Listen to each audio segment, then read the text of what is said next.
Poncation Zimbabwe Kaitenja Wamatina she Iwe Kaila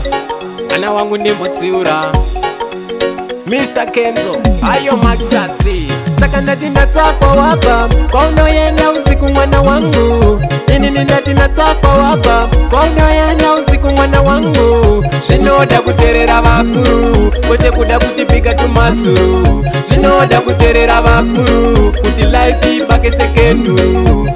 Dakuwana wakupoda tumandevu Wakutoziwana semurefu refu Aiwa mpana chimotora befu Nekuti nini ndokusiya parirafu Wanaka diri baba wako Sako sade kundi wana sechipoko Ndakurera wakura wayaruka Asikana ndakute kutima wakujamuka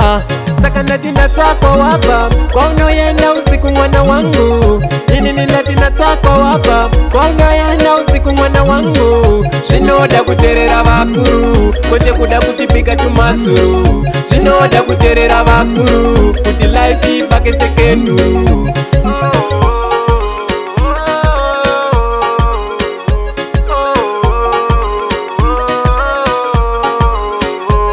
Wanaka tiri baba wako Sako sade kundi wana sechipoko Ndakurera wakura wayaruka Asikana ndakute kutima wakujamuka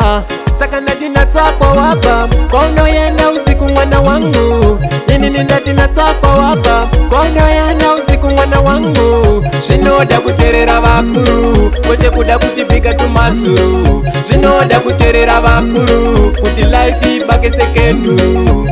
Dakuwana wakupoda tumandevu Wakutoziwana semurefu refu Aiwa mpana chimotora befu Nekuti nini ndokusiya parirafu Wanaka diri baba wako Sako sade kundi wana sechipoko Ndakurera wakura wayaruka Asikana ndakute kutima wakujamuka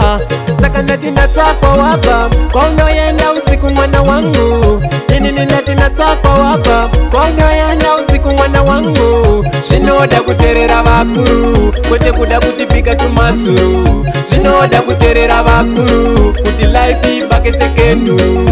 Saka